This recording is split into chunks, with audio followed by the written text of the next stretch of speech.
Bismillahirrahmanirrahim. Assalamualaikum warahmatullahi wabarakatuh. Salam sejahtera untuk kita semua. Syukur alhamdulillah kita sampai pada pertemuan terakhir atau pertemuan ke-14 dari mata kuliah teori ilmu komunikasi. Sebuah perjalanan yang cukup panjang karena kita selama 14 pertemuan berkutat, belajar, kemudian membedah seluruh teori-teori komunikasi, dan kebetulan Anda baru semester 1. Ya, baru lulus SMA, maba gitu. Kemudian pertemuan hari pertama langsung dikasih mata kuliah yang lumayan berat ya, teori-teori komunikasi. Di diploma 3 sebelumnya, di D3 ini mata kuliah ini tidak diberikan ya. Baru di D4 atau S1 terapan Anda diberikan mata kuliah ini, dan langsung ditaruh di semester 1 hari Senin pula kuliahnya ya. Lengkap sudah gitu ya. Jadi memang perbedaan D3 dan S1 tuh, D3 dan D4 tuh signifikan gitu ya. Kalau D3 itu kan jadi ahli media. Jadi seorang profesional di bidang tertentu gitu loh. Ya. Jadi kekuatannya di skill, keterampilan. Kalau D4 kan sarjana gitu, lebih tinggi derajatnya, di mana kemampuannya bukan hanya skill, keterampilan yang dia kuasai, tapi juga kemampuan menganalisis, memecahkan masalah, berpikir strategis, kemudian dan lain sebagainya. Maka belajar teori itu salah satunya itu, untuk bisa menganalisis fenomena, ya, menjelaskan fenomena, kemudian membedah fenomena, ya, terutama di bidang ilmu komunikasi, ya kan? Nah itu makanya kalau di S1 di kampus lain, kebetulan saya mengajar, ya, teori-teori ini memang dipakai untuk menganalisis, menjelaskan, dan membedah itu. Misalnya terutama pada saat tugas akhir ya, skripsi. Misalnya Anda melakukan riset ya ke masyarakat. Nah, risetnya tentang apa? Misalnya tentang media ya. Maka tentu kita memilih teori-teori komunikasi massa yang relevan untuk menganalisis, membedah, dan menjelaskan masalah penelitian kita. Kalau itu komunikasi kelompok, ya menggunakan teori komunikasi kelompok. Nah, kita boleh memilih yang relevan terutama, karena teori-teori kan banyak dah. Jadi dia mampu tadi menjadi pisau analisis, kemudian membedah masalah, menjelaskan ya, sehingga segala satunya menjadi terang gitu ya. Nah ini kira-kira manfaat dari kita belajar teori-teori komunikasi ya. Makanya kan setelah UTS saya minta membuat kelompok, membuat contoh juga. Ini contoh tentang teori ini seperti apa, teori ini seperti apa, sehingga kira-kira ini aplikatif atau tidak ya. Memang banyak juga teori-teori yang rada berat, tapi kalau kita bicara teori-teori yang sering ada di lingkungan kita seperti komunikasi massa, antar pribadi, kelompok, itu sesuatu yang sebenarnya ada gitu. Cuma kadang-kadang kita nggak sadar aja gitu loh. Termasuk di pertemuan terakhir ini ya, tentang internet dan sosial media gitu loh. Ini kan kalau kita tarik, itu kan bagian dari teori-teori komunikasi massa.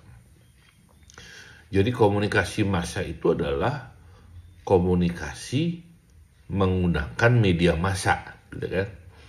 Bagaimana pesan itu didistribusikan tidak langsung, tapi melalui media massa. Karena apa? Karena mungkin komunikasinya banyak, ya tersebar, ya kemudian jauh, ya nggak bisa kita temui, sehingga kita perlu media untuk sebagai saluran komunikasi, ya. Seperti sekarang ini kan dengan perkembangan internet dan media sosial, ya, para calon presiden bisa menggunakan media massa untuk kampanye, ya. Kemarin misalnya pemimpin pusat Muhammadiyah menggelar debat publik capres, ya. Kemudian yang diundang Pak Anies dan Muhaimin, dan itu bisa disebarkan melalui live Instagram, live YouTube, sehingga daya jangkaunya bukan hanya Indonesia tapi dunia, cabang-cabang Muhammadiyah dunia bisa terlibat secara langsung melalui YouTube, Zoom, dan sebagainya. Hari ini giliran Ganjar Pranowo dan Pak Mahfud, ya, mereka datang ke Universitas Muhammadiyah Jakarta, ya, untuk diskusi visi misi membedah. Hostnya Universitas Muhammadiyah. Tapi kan kemudian ini bisa disiarkan secara langsung melalui sosial media dan sebagainya, sehingga orang bisa mengakses itu yang dulu kan nggak pernah ada, nggak pernah kepikiran gitu. Sehingga sekarang penyebaran informasi itu bisa menjadi efektif dengan bantuan media massa. Nah, itulah kemudian lahirlah teori-teori komunikasi massa. Nah, yang disebut media massa itu sekarang apa, Pak? Hanya media mainstream. Kalau ada istilah media mainstream itu kan media yang zaman dulu. Ya, apa tuh? Televisi, ya radio, ya online, yang elektronik, atau yang berbasis kertas dulu, ya, surat kabar, majalah, tabloid, ya. Berbasis kertas sekarang udah gulung tikar, yang masih ada mungkin tinggal beberapa, termasuk majalah juga, ya. Sekarang kan media mainstream basisnya semuanya juga elektronik, ya, berjaringan gitu loh. Nah, kemudian yang kedua, media massa itu di dalamnya adalah sosial media, atau disebut juga new media, ya. Kita menggunakan istilah sosial media, ya. Dari sejak zaman saya dulu kerja pertama kali lulus, ada namanya Friendster gitu. Pastinya dulu pertama Friendster, ya. Kemudian ada Facebook, kemudian satu lagi ada apa gitu, sekarang terbaru Thread gitu, ya. Ya, nggak tahu lagi nanti ada apa lagi gitu yang sosial media yang dimana orang memanfaatkan sosial media bukan hanya untuk bergaul tapi juga menyebarkan informasi gitu loh, ya. Maka kita sebut dulu tuh kan new media. Jadi media massa itu ada media mainstream, new media, media di dalamnya adalah sosial media itu, ya, termasuk juga media online sebenarnya kategori new media gitu loh. Karena baru ada sekitar tahun 2000-an gitu loh. Nah, sekarang apa sih sebenarnya awal dari semua ini? Kan perkembangan internet, ya. Sekarang udah 5G gitu, nggak tahu lagi, ya. Tapi kan katanya juga di Indonesia juga masih dianggap lambat, ya. Pokoknya kalau internet tuh makin cepat, ya makin juga makin cepat itunya, kecepatannya, maka perkembangan media massa melalui berjaringan internet tuh makin juga cepat.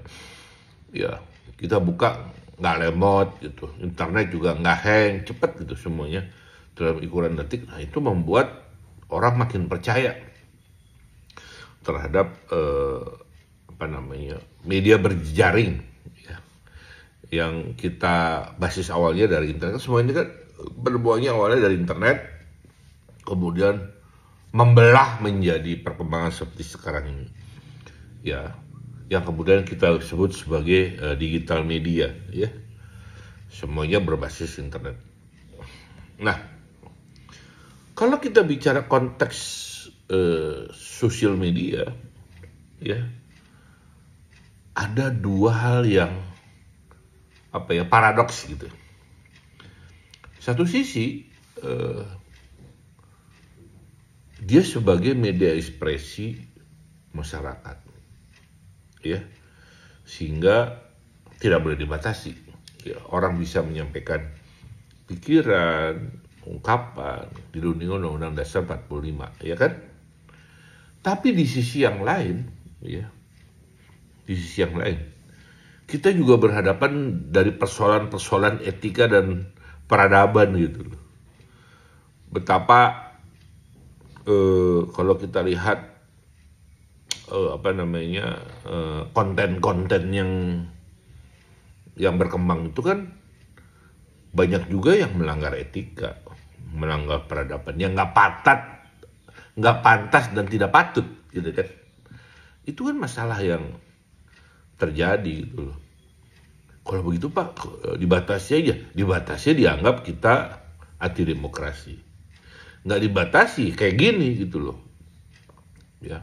Maka saya berpendapat bahwa demokrasi tanpa regulasi itu anarki.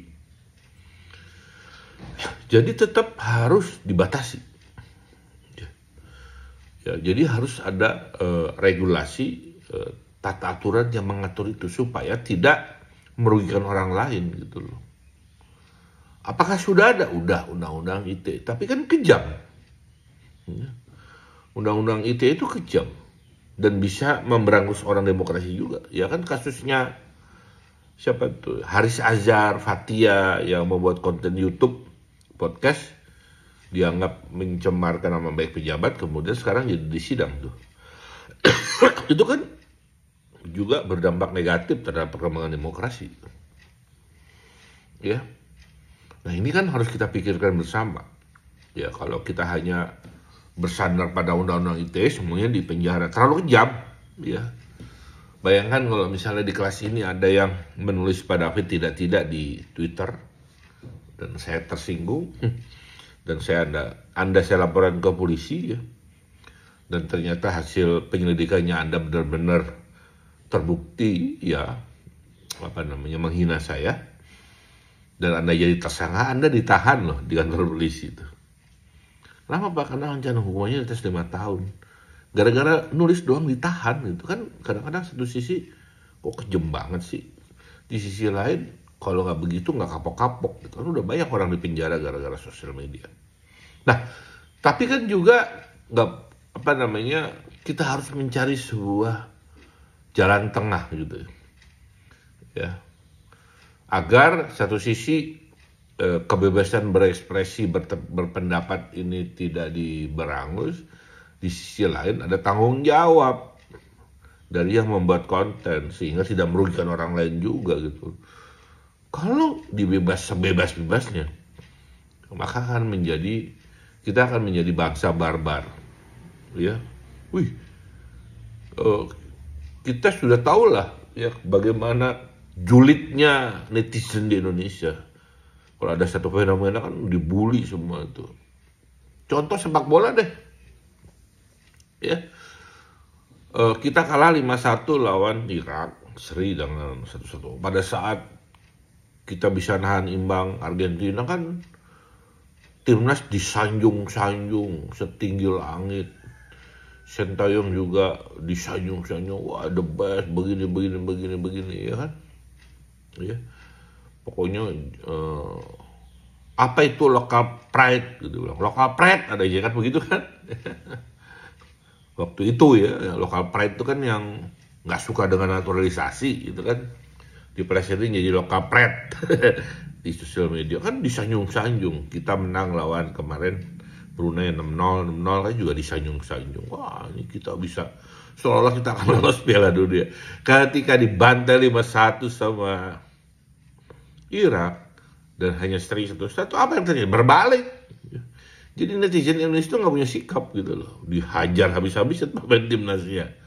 Ya siapa tuh, Asnawi dihajar, ya kemudian Sinteyong juga diminta mundur. Nah itulah kualitas dari netizen Republik Indonesia gitu loh. Bisa berubah kapan aja, bisa tiba-tiba menjadi pahlawan, kemudian bisa jadi pembunuh yang kejam. Nah ini kan apa ya, perlu edukasi. Bahasa kerennya literasi digital. Menurut saya sih ya, nggak cukup. Literasi itu kan hanya pembelajaran aja, hati-hati menggunakan sosial media dan sebagainya. Tapi yang lebih penting itu adalah penyempurnaan regulasinya.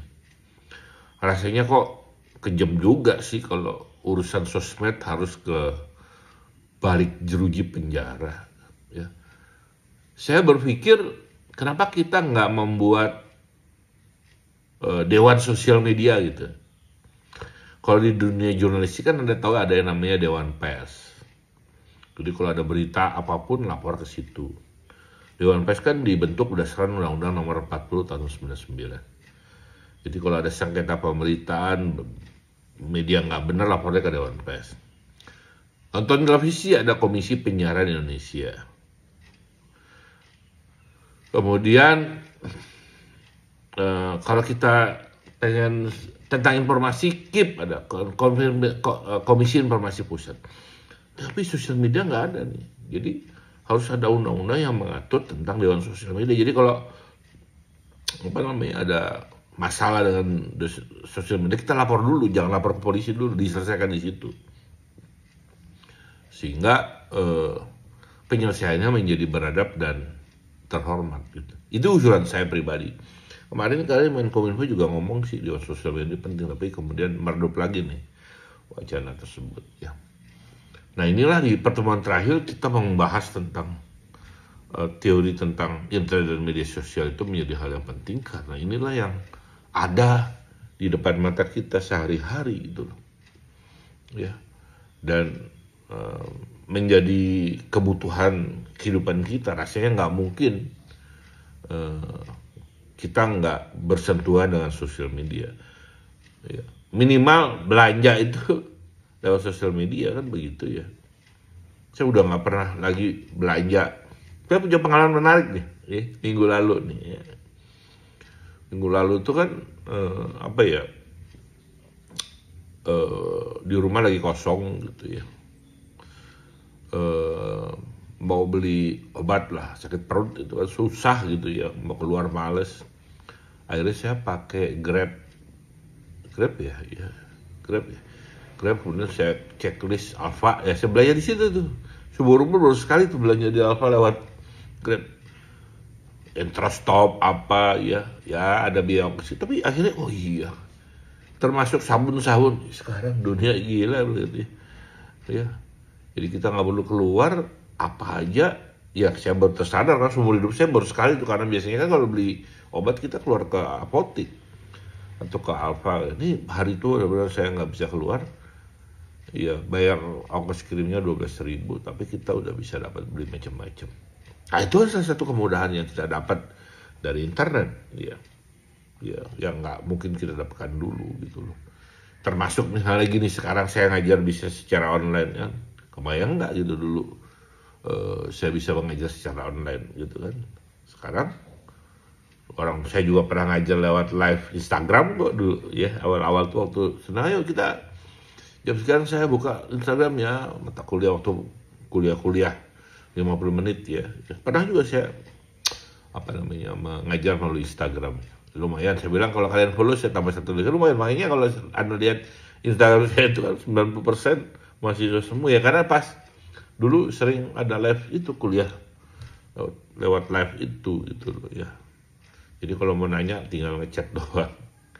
Jadi saya juga termasuk yang memanfaatkan itu, termasuk juga ada YouTube nih, kenapa nggak YouTube saya pakai buat ini isi konten kuliah kalau emang pengen ngomong gitu kan, sama aja ngomong di kelas dengan ngomong di ini, cuma bedanya di sini kan nggak bisa interaktif, tapi kan substansinya juga sama ya. Baik, itulah yang bisa saya sampaikan di pertemuan terakhir minggu lalu kan bicara tentang teori komunikasi pembangunan. Nanti kalau mendalaminya S2 S3 di IPB ya. Jadi mayoritas nih kan dosen-dosen Anda tuh ya yang S2 S3 kan di IPB tuh termasuk saya ya. Itu kajiannya tentang komunikasi pembangunan ya. Komunikasi dan perubahan sosial kira-kira begitu. Jadi biar penasaran, Pak, kalau begitu dari D4 boleh nggak saya mau S2 di IPB? Boleh. Kan udah satu, nih lulus nih. Sekarang kan zamannya S2 tuh biasa-biasa aja, ya. Banyak mahasiswa yang langsung S2 gitu. Jadi rasanya ini S2 sekarang tuh udah kayak S1 zaman dulu gitu loh ya. Jadi sekarang S2 tuh masih muda-muda. Jadi kalau misalnya Anda bayangkan nih ya, Anda kuliah lulus SMA umur 18 tahun, 19 tahun ya. Katakanlah D4 ini 4 tahun atau 3 tahun. Umur 21, 22 Anda udah jadi sarjana tuh, 21, 22. Oke. Kemudian lanjut S2, 2 tahun. 24 itu Anda udah MSc gitu, Magister Science. Ya, dan kalau di IPB kan juga nggak mahal-mahal banget gitu, kuliahnya nggak sampai ratusan juta. Saya yakin Anda juga kalau Anda dapat informasi yang cukup, ya tesnya juga nggak terlalu berat rasanya ya. Anda bisa lanjutkan S2-nya di IPB. Jadi nanti kalau lulus D4 ya, kalau dulu kan D3 tambah 2 tahun S1 nih. Kan rata-rata begitu. Kakak tingkat Anda tuh asdos sekarang kan lagi pada kuliah lagi tuh. D3 rata-rata tuh 2 tahun baru dapat Sikom. Jadi di umur 25 baru jadi sarjana. Tapi kan Anda ini kan udah S1, D4. Saya kira terapin. Jadi dari D4, kali yang 1, tambah 2 tahun, udah MSc. Jadi umur 25 Anda udah MSc. Nah, kemana Pak kuliahnya? Kalau ke swasta kan mahal. Di IPB lagi, Dramaga. Cuma kuliahnya di Dramaga. S2-nya namanya komunikasi pembangunan. Nah, belajar tuh nanti tentang teori-teori komunikasi pembangunan, teori dan perubahan sosial. Saya motivasi Anda nih ya. Kalau memang Anda berkemampuan, ngapain selesai S1 langsung kerja? S2 dulu, umur 25 udah S2. Dan ketika S2, kesempatan berkarir Anda lebih besar. Ya, minimal bisa jadi dosen, atau di perusahaan-perusahaan lain dengan standar gaji S2. Nah itu ya. Jadi minggu lalu kan tentang komunikasi pembangunan. Minggu lalu tentang interaksi simbolik, itu juga sering dipakai konsep teori interaksi simbolik dalam dalam riset-riset komunikasi ya. Nah, saya pikir inilah sebagai penutup kuliah di mata kuliah teori komunikasi pada hari ini. Saya mengucapkan terima kasih terhadap atensi Anda yang saya lihat tugas-tugas saya juga bagus, serius gitu loh. Saya nggak meragukan komitmen anak-anak sekolah vokasi IPB, komunikasi digital media, dalam mengerjakan tugas ya. Saya juga minta maaf jika dalam perkuliahan kita saya nggak bisa 100% masuk ya, karena memang ada tugas-tugas yang tidak bisa ditinggal, bukan karena malas ya. Tapi semua materi saya berikan, dan plus tambah nih ya, tolong ditambah dengan sumber-sumber lain yang relevan. Boleh dari buku, dari jurnal ya, yang terkait dengan materi-materi tentang teori-teori komunikasi, tambah ya. Jadi asupannya bukan hanya berdasarkan PPT dari kami, dari para dosen, tapi juga ditambah, itu kan cuma ringkasan-ringkasan ya, dengan sumber-sumber lain yang sejenis yang relevan, baik buku maupun jurnal. Baik, itu saja yang bisa saya berikan untuk kalian semua. Semoga saya doakan semuanya lulus dapat nilai A terbaik, amin, ya mudah-mudahan ya. Dan juga bisa naik tingkat gitu kan ya, ke semester selanjutnya, semester 2. Naik sih naik, cuma kan ada juga, mudah-mudahan semuanya lulus mata kuliahnya. Saya doakan untuk kelas ini. Terima kasih. Wabillahi taufiq wal hidayah. Assalamualaikum warahmatullahi wabarakatuh.